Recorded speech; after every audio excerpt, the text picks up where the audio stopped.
छतरपुर के अगले चरण में हम पहुंच चुके हैं अड़ियार ग्राम सभा रामपुर ब्लॉक जिला जौनपुर अंतर्गत, जहां पर हमारी मुलाकात यहां के नवनिर्वाचित ग्राम प्रधान संजय राजभर जी से होने जा रही है। आइए हम जानते हैं संजय राजभर जी से कि ये किस तरह से अपने गांव का विकास करेंगे, इनके गांव में क्या क्या समस्या बनी पड़ी है और किस तरह से गांव का अपना विकास करने के लिए आगे सक्षम है। जैसा कि प्रधान जी नमस्कार। नमस्कार। जैसा कि आपका अड़ियार की ग्राम सभा जनता ने आपको बहुत प्रेम और स्नेह से आपको यहाँ के प्रधान चुना, गाँव का सरकार चुना जी, हम चाहते हैं कि हमारे प्रेस के माध्यम से आप उनको एक बधाई दें। मैं पूरे ग्राम सभा अड़ियार के जनता को मैं बहुत बहुत बधाई देता हूं कि आप लोग हमें उस काबिल समझे कि आज अड़ियार ग्राम सभा का हमें प्रधान बनाए। इसलिए आपको तहे दिल से, दिल की गहराई से ग्राम सभा अड़ियार के जनता को मैं वंदन अभिनंदन करता हूँ। जैसे कि प्रधान जी, हर एक ग्राम सभा में कुछ गरीब व्यक्ति होते हैं जिनके पास रंगीन छत वगैरह नहीं होता है, जी, उनको एक आवास योजना चलाई जा रही है प्रधानमंत्री योजना के तहत, और एक मुख्यमंत्री जी भी एक चला रहे हैं तत्काल आवास योजना। तो आपके ग्राम सभा में ऐसे अभी कितने व्यक्ति हैं जो आवास से वंचित रह चुके हैं या जिनको आवास मिली हो, बन ना पाता हो, पैसा वगैरह पास ना हो, उस विषय पे आप एक टिप्पणी करें। ग्राम सभा देखिए, मेरा ग्राम सभा अड़ियार जो है बहुत बड़ा है। कम से कम 4-5 हज़ार समझ लीजिए कि वोटर हैं और जनता कम से कम 10,000 के लगभग है। और मैं देख रहा हूँ कि बहुत सारी ऐसी बस्तियाँ हैं, जैसे कि कहार बस्ती में देख रहा हूँ धईकार हैं, धोबी है, मुसहर हैं, या और जाते हरिजन भाई हैं, राजभर हैं। तो ये जो बेचारे पिछड़े जो हैं ना, इनके पास आवास भी नहीं है, संडास भी नहीं है। तो मैं अभी एक सर्वे के माध्यम से मैं सूची मंगा रहा हूँ कि कितने लोगों को जो पात्र हैं, सर्वे कर रहे हैं। हाँ, सर्वे कर रहे हैं कि पात्र हैं, उनको आवास का सुविधा मुहैया कराया जाए।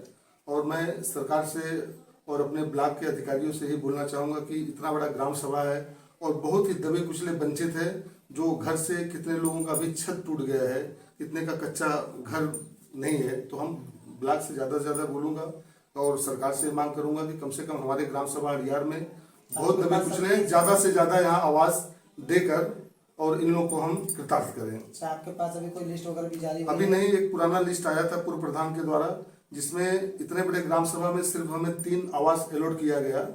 और तो लगभग कितने % ऐसे व्यक्ति होंगे जिनको आवास की बहुत जरूरत है? बहुत सारे अभी तो गिना चुना कम से कम 300 से 400 ऐसे परिवार हैं जिनके पास रहने का ठिकाना नहीं है।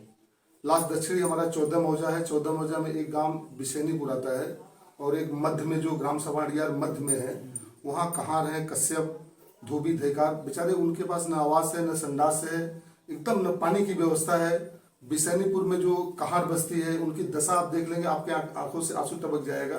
तो ऐसी ऐसी स्थितियां हैं यहाँ पे। और मैं एक सर्वे के माध्यम से मैं ज़्यादा से ज़्यादा मैं सरकार से और अपने ब्लॉक से कोशिश करूंगा कि इनको ज़्यादा से ज़्यादा मुहैया कराया जाए। जैसा कि प्रधान जी, हम अगले सवाल तरफ बढ़ते हैं कि हम आपके ग्राम सभा में आ रहे थे आपके गाँव की तरफ जी, तो देखा कि रोड वगैरह खरंजे वगैरह बहुत लगे तो जरूर है, लेकिन गड्ढे हैं, जर्जर हैं, लोग स्लिप करके खेत वगैरह में गिर जाएंगे, पानी वगैरह भरा है, लोगों को पता नहीं चल पा रहा है कि गड्ढे में गाड़ी कहाँ से किससे जा रही है। जी, जी, जी। तो हम ये जानने की कोशिश करते हैं आपके माध्यम से कि आपके रोड वगैरह सड़क कब तक सही हो पाएंगे या इसको किस तरह आप सही करा रहे हैं। और एक जोड़ से दूसरे जोड़ा जाता है सड़क को कि एक गाँव से दूसरा गाँव जुड़े, तो उस पर आप किस तरह काम करेंगे वो आप हमें देखिए, अभी मैं सर्वे किया पूरे ग्राम सभा के, कहाँ पे पानी का जमाव है, जल जमाव, उसके बाद कहाँ पे जर्जर है, कहाँ रिपेयरिंग की जरूरत है, कहाँ पे संपर्क मार्ग दिया जाएगा। तो बारिश की वजह से थोड़ा सा मैं रुका हूँ। कार्य योजना में सारा चीज़ मैं डाल के रखा हूँ। और हमारे जो पुरोहित है, हमारे घर पे आप आइए, देखे होंगे रोड रास्ता का क्या पोजीशन है। इतना जर्जर है कि थोड़ा भी बारिश हो जाए तो यहाँ की जनता जा नहीं सकती है। और मैं किसी की बुराई नहीं कर रहा हूँ, लेकिन पूर्व प्रधानों ने अगर चाहा होता तो यह बेहतर बन सकता था। लेकिन जल निकासी का बहुत ही समस्या है। मैंने कार्य योजना में जो वहाँ पे नरगोल वगैरह है, जो गड़े जिसको बोलते हैं, वो है, तो इनको मैं कार्य योजना में डाला हुआ हूँ। थोड़ा जैसे ही पानी का कम हो, जी, गंदा जल होता है घरों का या फिर कोई जल होता है वो कहाँ? अभी देखिए, सोख्ता वगैरह का नहीं है, सब रोड पे ही फेंक रहे हैं, खेत में फेंक रहे हैं। और देखिए, सरकार के माध्यम से हमको मौका मिला है कि सोख्ता वगैरह जो है वह ज़्यादा से ज़्यादा लोगों को बनाया कि पानी का, उसका बोरिंग का है, गंदा पानी पी रहे हैं। जल निगम वगैरह का भी हम लोग काम शुरू कर दिए हैं, लोगों का पाइप बस्तियों में, हाँ, पेयजल की व्यवस्था के लिए। अभी टंकी लग रहा है, लेकिन थोड़ा सा अभी जर्जर है, उसमें कुछ ना कुछ प्रॉब्लम आ जा रहा है। तो तो थोड़ा उसको दुरुस्त कर रहे हैं। और सभी बरसात के समय पानी वगैरह हाँ गंदा होता हाँ होगा। थोड़ा गंदा हो रहा है, थोड़ा गंदा है। रिपेयरिंग वगैरह हुई है? रिवर नहीं सर, अभी रिपेयर कराना है अभी कुआं बहुत वगैरह सारा। में दवा वगैरह कुआं वगैरह में तो सब एकदम बंद है, कुआं में कहीं पानी नहीं है, लेकिन नल के द्वारा, नलकूप के द्वारा जो है थोड़ा बहुत पानी आ रहा है और उसको हम लोग दुरुस्त कराएंगे। हाँ हाँ, और रोड रास्ता तो आप लोग। अगले सवाल तक प्रधान जी बढ़ते हैं। जैसा कि हर एक ग्राम सभा में कुछ दिव्यांग होते हैं बंदे, जी जी कुछ वृद्धा बंदे होते हैं जो 60 वर्ष पूरा कर चुके हैं, और कुछ विधवा महिलाएं वगैरह होती हैं जिनके हस्बैंड वगैरह गुजर चुके हैं। जी उनको एक सरकार की तरफ से पेंशन योजना चलाई जाती है कि जी। जो पेंशन उनको मिले, उनको कुछ सहारा बन सके। जी जी। तो आपके ग्राम सभा में भी ऐसे कितने लोग हैं जो इस पेंशन का लाभ नहीं ले पा रहे हैं, या उनको लाभ देने की आप कोशिश करेंगे? देखिए, ग्राम सभा अड़ियार में बहुत ऐसे विधवा वृद्धा विकलांग हैं जिनका भी पेंशन नहीं बना है। और विडम्बना यह है ना कि लोगों के अंदर जिनको पेंशन भी आ रहा है तो उनको कैसा है कि जानकारी नहीं है। सरकार से मैं आग्रह करना चाहूँगा, विशेष निवेदन, कि आप जो इनका प्रक्रिया है इनको 3 साल किया जाए। बशर्ते होता क्या है कि साल भर में अगर आप कोई भी पेंशन विकलांग या विधवा या जो भी दिव्यांग वगैरह है, तो इसमें क्या होता है कि लोग रिन्यूअल नहीं करा पाते हैं। तो साल में अगर आप रिन्यूअल नहीं कराएंगे तो वह कट जा रहा है लोगों का। ऐसी बहुत शिकायतें आई। तो मैं आपके चैनल के माध्यम से सरकार से आग्रह करूंगा कि इसको 3 साल किया जाए और कम से कम इनका पूरा लाभ उन गरीबों को बेचारा तो अभी मिले। ऐसे कितने लोग अभी आपके बहुत जो बहुत मिल सारे रहे हैं अभी तक तो हमारे पास 100-150 कुछ लिस्ट। लोग को मिल भी रहा होगा। हाँ, और लोगों को मिल रहा है, बहुत लोग कट गया, बहुत सारी शिकायतें हैं। तो मैं सोच रहा हूँ कि इसको लिस्टिंग करके लोगों का कराऊं सूची बनाए और उस पर सूची काम बना के उस पर काम करूं और हर साल उनका रिन्यूअल करवाऊं। अगर सरकार 3 साल कर दे रही है तो फिर हमें कराने की जरूरत ही नहीं। प्रधान जी, एक समय वृक्षारोपण कार्यक्रम चलाया जा रहा है प्रधानमंत्री जी। के तहत और हमारे मुख्यमंत्री जी के तहत विचार है कि वृक्ष लगे तो जल ही जीवन हो, जल ही जीवन के माध्यम से वृक्ष बने, जी। वृक्ष हो तो जल वर्षा होगी। जी। तो इसके तहत हरियाली हर जगह बनेगी और ऑक्सीजन युक्त हमारा संसार और हमारा गांव बनेगा। तो आपके ब्लॉक से भी आपको कुछ पौधे वगैरह मिले जी, होंगे। जी, जी। पौधे मिले तो लगभग पौधे मिलते तो हैं, लगाए भी जाते हैं, लगभग 70% पौधे नष्ट हो जाते हैं जिन पे गाय गोरू चढ़ जाते हैं या फिर उनको जल वगैरह नहीं मिल पाता, सुरक्षा नहीं मिल पाती है।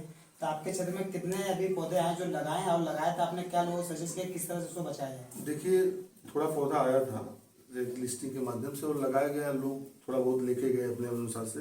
लेकिन दिक्कत यहाँ है ना कि सरकार पौधे तो दे रही है लेकिन उसके रख रखाव के लिए कोई फंड वगैरह नहीं है, ठीक है।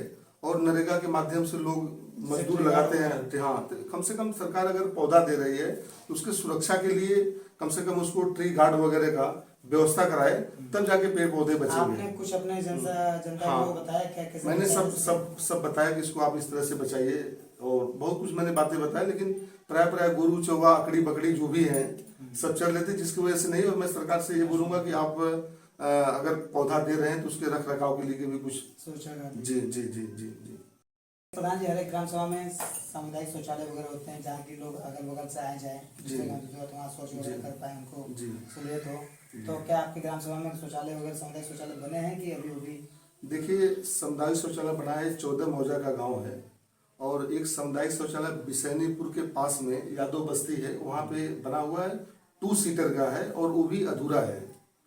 पूर्व प्रधान ने अभी तक हमको कुछ डॉक्यूमेंट्स नहीं दिए कि क्या खर्चा है क्या तो नहीं अभी है। वो संचालित रूप में नहीं है, अभी नहीं चल रही है। संचालित रूप में नहीं है, थोड़ा बहुत चल रहा है। तो हमारे कहने का मतलब है कि इतना बड़ा ग्राम सभा है, तो मैं एक दिन एडीओ साहब से भी बात किया कि इतना बड़ा ग्राम सभा कम से कम 1-2 और सामुदायिक शौचालय रहे तो कम से कम हो सकता है, नहीं तो 2 किलोमीटर कौन जनता जाएगा शौचालय के लिए। तो मैं आपके माध्यम से ये आग्रह करूंगा ब्लॉक से, शासन से, कि जो बड़े गांव हैं कम से कम उनको विशेष करके सुविधा दिया जाए आबादी के अनुसार। आबादी के अनुसार। अच्छा, इसी के अगले सवाल पर हम पढ़ते हैं कि ये सामुदायिक शौचालय के बाद होता है स्वास्थ्य केंद्र वगैरह। जी। कि ग्राम सभा सामुदायिक स्वास्थ्य केंद्र वगैरह होता है जहाँ पर जो ग्राम सभा की जनता होती है, जी, जी। अचानक अगर उनको कुछ हो सके, डिलीवरी हो या कोई चोट चपट लग जाए तो सुविधा उन्हें हो जाए। इस समय टीकाकरण की भी व्यवस्था कराई जा रही है कि उस सामुदायिक शौचालय की वजह से, सामुदायिक केंद्र की वजह से टीकाकरण कराया जा रहा है, कैंप वगैरह लगाकर। क्या आपके सेवा में ऐसी? देखिए, जो हमारे यहाँ पे स्वास्थ्य केंद्र बना हुआ है उसमें अभी न कोई डॉक्टर है, सिर्फ एक वार्ड बॉय है और डॉक्टर का पता नहीं है। टीकाकरण का नाम ही नहीं। 2 बार, एक बार स्कूल में लगा था लेकिन हमारे थोड़ा सा प्रयत्न किया तो कल नहीं परसों, कौन सा दिन था 16 तारीख को टीकाकरण हुआ। लेकिन इतना, हाँ, सोमवार को इतना बड़ा ग्राम सभा है और एक दिन टीकाकरण होगा तो वहाँ भगदड़ मच गया। हम जबकि अपने एसओ साहब से, प्रशासन का, उनको मैं बहुत बहुत धन्यवाद देता हूँ कि हमारे आग्रह पे वहाँ प्रशासन भेजें और कंट्रोल किया गया। तो मैं सरकार के और ऑफिस से मैं ये मांग करना चाह रहा हूँ कि यहाँ ज़्यादा से ज़्यादा टीकाकरण हो, क्योंकि जनसंख्या काफ़ी ज़्यादा है। अगल बगल के जैसा कि प्रधान जी, हर एक ग्राम सभा में कुछ गरीब जनता होती है जी। जिनके पास खाने वगैरह की सामग्री वगैरह नहीं उपलब्ध हो पाती है। जी शासन द्वारा एक कार्यक्रम चलाया जाता है, खाद्य सामग्री उनको बांटी जाती है, जिसके लिए उनको एक राशन कार्ड की आवश्यकता होती है। जी जी जी लेकिन कभी कभी अक्सर देखा गया है कि जो पात्र व्यक्ति उनके पास राशन कार्ड नहीं होती है, अपात्र व्यक्ति के पास राशन कार्ड होती है। जी। तो आपके ग्राम सभा में क्या ऐसी समस्याएं चल रही हैं, या कभी कभी ये भी समस्या देखने में मिलती है कि राशन कार्ड तो है, ऊपर यूनिट की समस्या आती है, 5 सदस्य होते हैं, 2 ही लोगों की यूनिट होती है। जी। क्या कभी ये भी समस्या आती है कोटेदार वगैरह समय पर राशन नहीं देते जी। हैं? तो आपकी गांव की स्थिति क्या है? हमारे गांव की स्थिति बहुत ही बदतर है। और जो कोटेदार यहाँ पे हैं, तो एक तो कोटेदार थोड़ा सा ठीक हो गया, बीच में थोड़ा गड़बड़ थे, लेकिन एक कोटेदार है उर्मिला देवी जी, वह उनका इतना जाति है कि कोई भी मुसहर है और भी जो जातियाँ हैं बेचारे जाते हैं जिनका लाल कार्ड है, तो 35 किलो के बदले उनका 10 किलो, 5 किलो, 15 किलो काट ले रहे हैं। और भी जो आम जनता जिनका राशन कार्ड है, उजरका कार्ड वगैरह जो कुछ भी है, जाते हैं तो उसमें 2 किलो 4 किलो काट लेती हैं। कई लोग शिकायत करके आते हैं, तो ऊपर से हमें ही धमकी दिया जाता है कि आपको SC ST लगा दिया जाएगा। हमारे घर में प्रधान हो और हमारे पास जब शिकायत आएगी, और बहुत है, और सरकार का भी जब तक ये जनगणना नहीं होगी, क्योंकि जनगणना के बाद ही आपका राशन कार्ड बना हुआ है, यूनिट वगैरह है, तो जब तक जनगणना नहीं होगा भारत में या उत्तर प्रदेश में, तब तक राशन कार्ड का कितनी जनता है, कितना क्या है, ये नहीं हो सकता है। इसी में काटा जा रहा है, चढ़ाया जा रहा है, यूनिट कम कर दिया जा रहा है। तो इसमें हमारे यहाँ तो काफ़ी धांधली है, मैंने इसको लेके बहुत सारे लोग हैं, इस पर मैंने एप्लीकेशन भी दिया था, और भी मीडिया चैनल के माध्यम से हमने इसको रखा, लेकिन अभी तक कोई कार्रवाई नहीं हुई। और मैं खाद्य विभाग से मैं रिक्वेस्ट करूंगा कि इस पर आप लोग तत्काल कार्रवाई करें और सही तरीके से वितरण हो। और दूसरी बात कि हमारे कहने का मतलब है कि एक टेक्निकल को लेकर जो अंगूठा लगाने वाली बात आती है, उसमें कभी हाँ, उसमें दिक्कत करके लोगों को नहीं मिल रहा है। और हमारे जो कोटे हमारे कोटेदार दूसरे दिन नहीं, अंगूठा लगा के अगले महीने दिया जाता है इस तरह की, जबकि कोई प्रक्रिया नहीं। हमने कई बार समझाने का काम किया, हमारी फोन नहीं उठाती, ऊपर से हमको धमकी दिया जाता है कि आप पर SC ST का मुकदमा लगा दिया जाएगा। तो ये सारी समस्याएं हैं। जैसे ग्राम प्रधान जी, आपसे एक सवाल लास्ट किया जा रहा है कि आप हमारे चैनल माध्यम से अपने ग्राम सभा को कोई एक ऐसा संदेश दे जिससे कि ये पता चले कि आप उनके साथ हैं और उनके हर एक सुख दुख में आप उनके साथ रहेंगे, और क्या अपील करना चाहते हैं आप अपने जनता से? मैं एक बार पुनः आपके चैनल के माध्यम से ग्राम सभा अड़ियार के सभी जनता को मैं दिल की गहराई से वंदन अभिनंदन करता हूँ।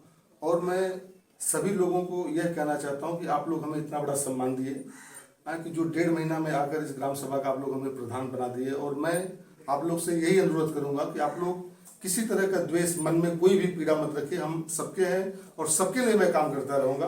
बस आप क्या करें कि कार्यों में बाधा न उत्पन्न करें और कंधे से कंधे मिलाकर हमारा साथ और सहयोग दें, जिससे यहाँ का विकास हो। रोड, रास्ता, नाली, खड़ंजा, आवास, संडास, जो कुछ भी है, सोलर लाइट, जो भी है, जितना भी हमारी सरकारी सुविधाएं हैं, मैं उसको करके जाऊं। और यही आप लोग से अनुरोध, जनता से अनुरोध कर रहा हूं कि आप लोग पूरा हमारा साथ सहयोग दें। मैं आपके ये हमारे बीच बात करें संजय राजभर जी, अड़ियार ग्राम सभा के प्रधान जी। हम इनके विषय में जाने कि इनके ग्राम सभा में क्या समस्या थी, किस तरह से निवारण करेंगे, इस काम का होगी जिन्होंने इन्होंने बताया कि न्यूज के माध्यम से। तो चलते हैं हम अगले ग्राम सभा की ओर, जानते हैं वहाँ की क्या समस्या है, वहाँ के प्रधान से किस तरह से वहाँ समस्या निवारण करेंगे। तब तक के लिए धन्यवाद।